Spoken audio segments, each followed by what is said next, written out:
Aujourd'hui, tu es sûrement en train d'avancer sur une page de capture, sur une page de vente, sur une page de remerciement, VSL, peu importe, et tu souhaites ajouter du dynamisme sur ces pages, tu souhaites ajouter des animations et un rendu un peu plus professionnel.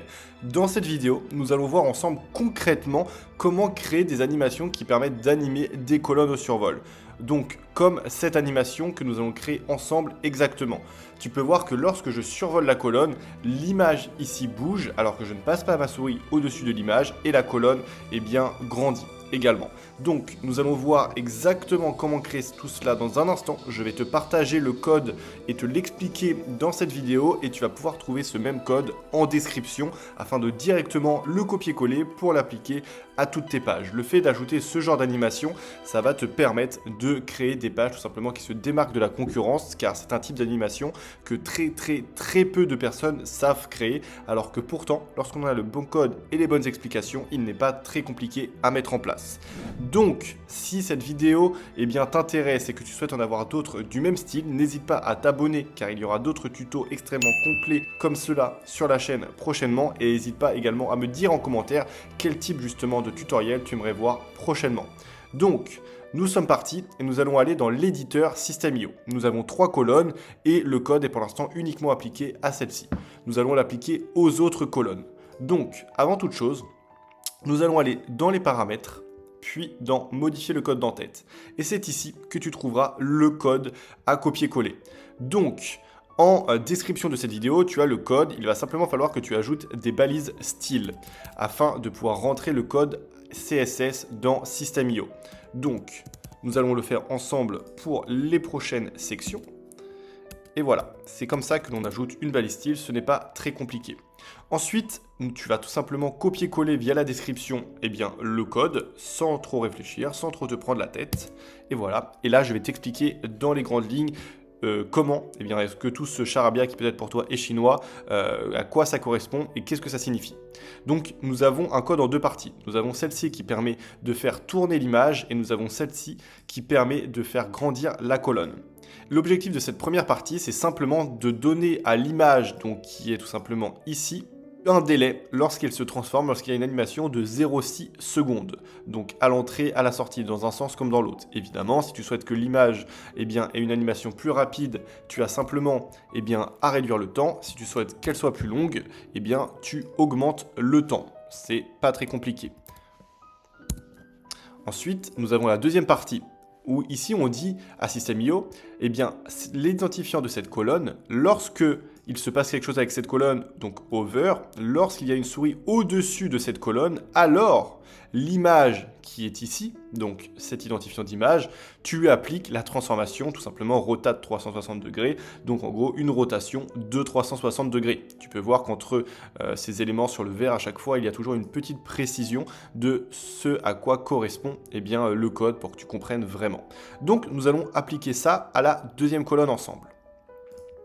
La première étape, ça va être d'aller ici et d'aller chercher le code de cette image. Donc tu cliques dessus et tu descends. Et ici, tu as l'attribut, donc voilà, pour les codes HTML, CSS. Ensuite, nous allons retourner dans les paramètres, modifier le code d'entête, descendre dans notre code, donc qui est ici, et nous allons remplacer l'image, donc l'identifiant de l'autre image, par la nouvelle, ici et ici. Ça, c'est fait. Évidemment, on enregistre, et maintenant, on va aller chercher le code de cette colonne.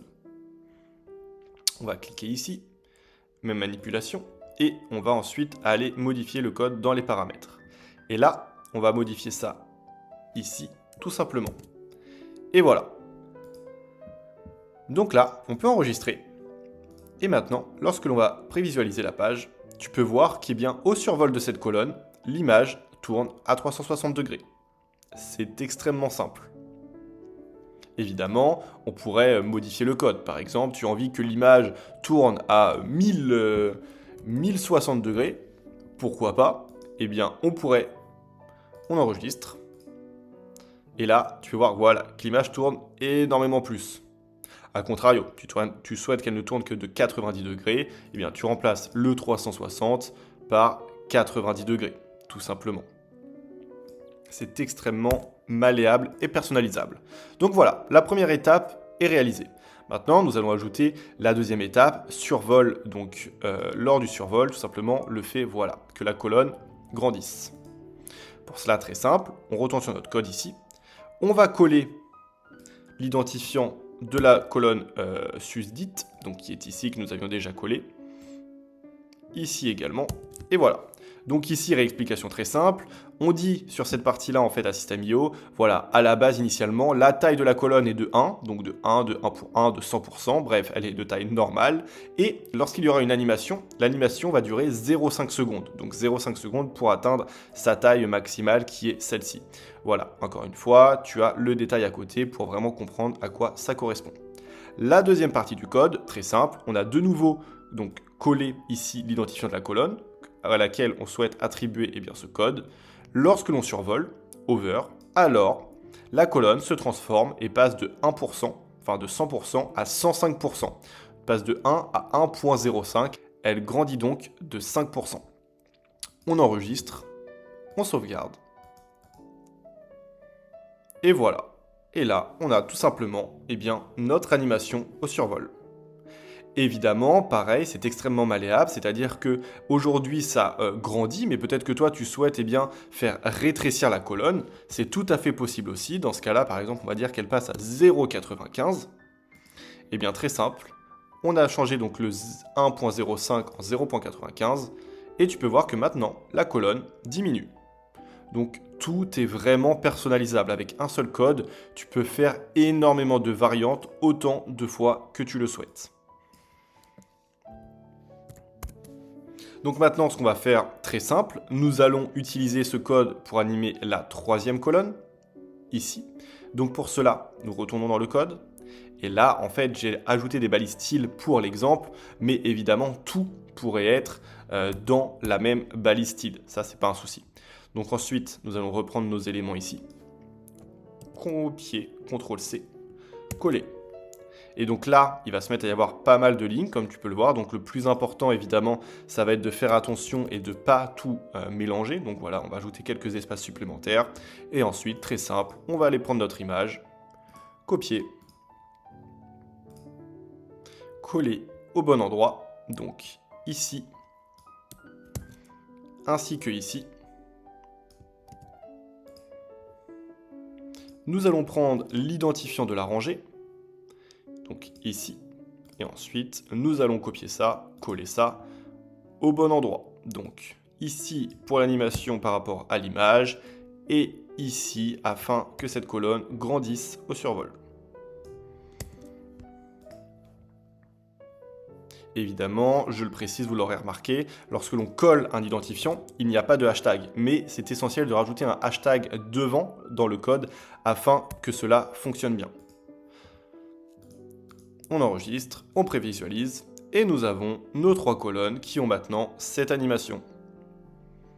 Donc voilà, c'était une petite vidéo rapide, simple, efficace pour t'expliquer comment créer ce genre d'animation sur System.io. Tu peux voir une animation qui ajoute vraiment beaucoup de dynamisme, qui ajoute une petite touche de professionnel à tes différentes pages que tu vas pouvoir utiliser de différentes manières.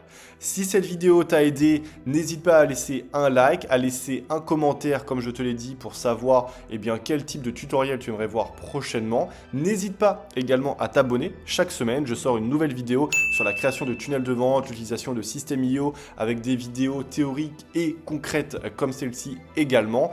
Et je te laisse aller découvrir les différentes autres vidéos de cette chaîne en attendant les prochaines. J'espère que cette vidéo t'a aidé et que tu vas pouvoir augmenter drastiquement les conversions de tes différentes pages grâce à celle-ci. Je te souhaite un excellent succès avec ton business et nous on se dit à la semaine prochaine pour une nouvelle vidéo.